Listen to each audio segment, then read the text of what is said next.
பச்சாரிசி மாவிதிச்சி சக்கரையில் பாவு வச்சி சுக்கிரிச்சி மிளகுதிச்சி பக்குவம்மா கலந்து வச்சி அம்மனுக்கு மாவிளக்கு எரித்து வந்தும் அம்மன்னாவே கலாயும் காக்க வேணும் சாமி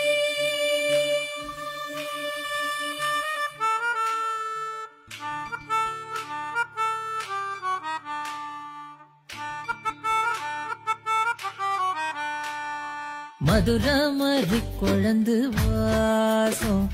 ஏராசாத்தி உன்னுடைய நேசம் மதுரமரி குழந்து வாசம் ஏராசாத்தி உன்னுடைய நேசம் மானோட பார்வ மீனோட சேரும் மாறாம என்ன தொட்டு பேசும் இது மறையாத என்னுடைய பாசம் மதுரமரி குழந்து